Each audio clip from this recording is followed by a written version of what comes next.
Hello my dear friends, आप सबका welcome है आपके अपने चैनल वेब स्टडी केयर में।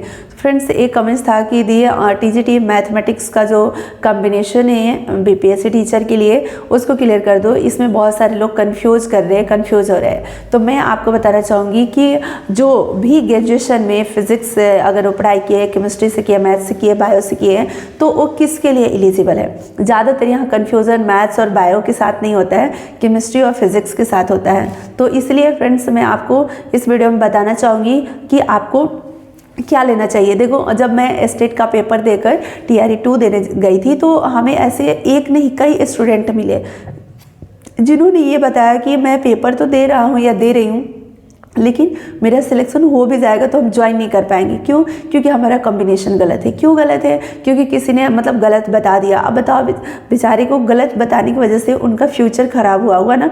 मतलब वो फॉर्म फिलअप किए, ठीक है, पैसे भी लगा, एग्ज़ाम भी देने आए, और सबसे ज़्यादा दुख कब होगा? जब सिलेक्शन हो जाएगा उसके बाद उनको मतलब वो जॉब मिलेगा नहीं, क्योंकि उनका कॉम्बिनेशन सही है नहीं। तो इसलिए फ्रेंड्स, जब भी हम लोग सीटेट स्टेट करते हैं ना, अपने सब्जेक्ट कॉम्बिनेशन का ध्यान अवश्य रखनी चाहिए। और किसी को आप गलत मतलब इन सब चीज़ों में आप गलत नहीं बताओ, क्योंकि करियर की बात होती है, ठीक है। तो फ्रेंड्स, मैं यहाँ पर बताना चाहूँगी कि जो भी कॉम्बिनेशन है मैथ्स का वो क्या है, ठीक है। फर्स्ट ऑफ ऑल, आप ग्रेजुएशन में अगर पढ़ाई करते हो, अगर मैथ ऑनर्स से आप पढ़ रहे हो, तो नो डाउट आपका मैथ्स होगा कॉम्बिनेशन, इसमें तो कोई डाउट ही नहीं है। चलो, अगर आप बायो से पढ़ रहे हो, बायो से अगर आप पढ़ रहे हो, बाकी और कुछ भी आप ले रहे हो बायो के अलावा, ठीक है, केमिस्ट्री, फिजिक्स, जो भी आप एक्स्ट्रा और रख रहे हो, मतलब एक्स्ट्रा में बायो के अलावा आप रख रहे हो सब्जेक्ट, उससे कोई दिक्कत नहीं है, आप साइंस से एलिजिबल हो। लेकिन जो फिजिक्स ऑनर्स वाले हैं उनके साथ क्या है ना कि फिजिक्स वाले के साथ कॉम्बिनेशन मैथ का होता है, ठीक है। आप अगर फिजिक्स लिए हो, फिजिक्स ऑनर्स से पढ़ाई कर रहे हो, और साथ में आपका जो सब्जेक्ट है फिजिक्स है, केमिस्ट्री है, मैथ्स है, 3 को ये है, मान लो।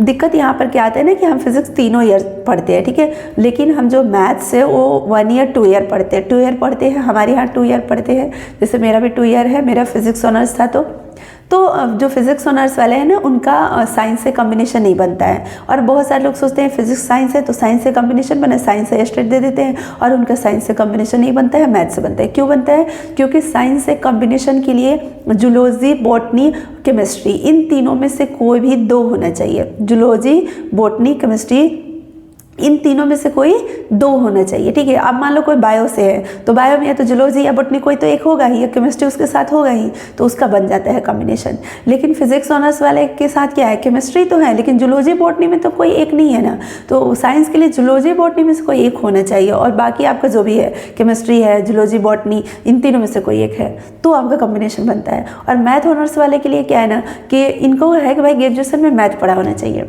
चाहे आप 1 साल पढ़े हो, 2 साल पढ़े हो, 3 साल पढ़े हो। तो जो ऑनर्स वाले हैं तो हो जाते एलिजिबल। जो फिजिक्स वाले वो भी हो जाते हैं, क्योंकि जो फिजिक्स वाले हैं वो भी 2 साल मैथ्स पढ़े होते हैं। तो यहाँ पर ऐसा नहीं है कि 3 साल, जो KVS वगैरह में रूल है तो नहीं है। जैसे हम लोग KVS में एलिजिबल नहीं है, ठीक है, तो वहाँ TGT मैथमेटिक्स के लिए हम एलिजिबल नहीं है, तो हम नहीं दे पाते। और भी बहुत जगह है तो हम नहीं हो पाते एलिजिबल।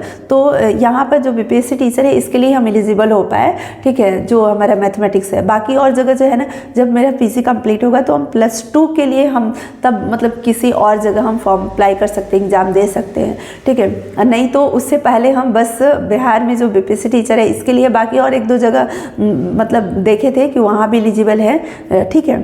तो यहाँ पर हमारे कहने का मतलब ज़्यादा जगह आप देखोगे ना तो 3 साल ही चाहिए होता है, ठीक है। लेकिन इसमें ऐसा नहीं है, आपका जो ग्रेजुएशन में है सब्जेक्ट पढ़ा होना चाहिए मैथ्स, तो आप एलिजिबल हो। अगर मान लो कोई केमिस्ट्री ऑनर्स लिया है, ऐसा भी तो होता है ना, कोई केमिस्ट्री ऑनर्स लिया है लेकिन वो फिजिक्स और बायो लिया है तो वो फिर साइंस से एलिजिबल होगा।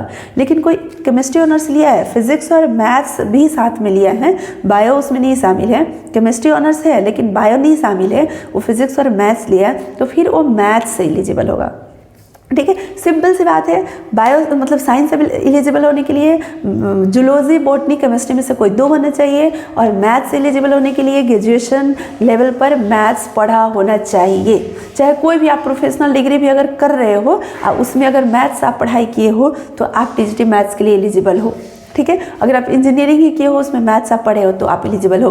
अगर आप मान लो BCA, आप BBA जो भी किए हो, उसमें अगर मैथ्स की पढ़ाई आप किए हो तो आप एलिजिबल हो, ठीक है। तो ये है मतलब TGT मैथ्स के लिए एलिजिबिलिटी क्राइटेरिया। आई होप कि आप सभी लोगों का ये डाउट क्लियर हो गया होगा।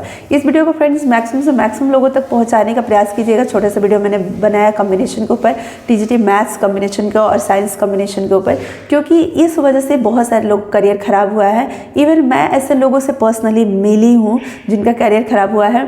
हमारे कॉलेज की ही गर्ल्स हैं फ्रेंड्स, उनका खुद मतलब 3 साल TRE 1 भी गया, TRE 2 भी उनका गया, TRE 3 में वो दोबारा से जब A स्टेट दी तब वो अब TRE 4 के लिए एलिजिबल हो पाई। तो सोचिए कितना मतलब उनका नुकसान हुआ है A स्टेट में प्रॉब्लम होने की वजह से। तो इसलिए इस वीडियो को अधिक से अधिक लोगों तक पहुंचाने का प्रयास कीजिएगा ताकि ये TGT मैथ्स और TGT साइंस का जो कन्फ्यूज़न है ना वो दूर हो जाए। ठीक है फ्रेंड्स, तो चलिए आज के लिए इतना ही। थैंक यू सो मच, और आप सभी लोग खुश रहिएगा, मस्त रहिएगा और अपना ध्यान रखिएगा, और आगे के लिए आप पढ़ाई करते रहिएगा। और DV की तैयारी, जिनका सिलेक्शन हुआ है वो अपना DV की तैयारी कीजिएगा। चलिए फिर मिलते हैं नेक्स्ट वीडियो में, तब तक के लिए थैंक यू सो मच।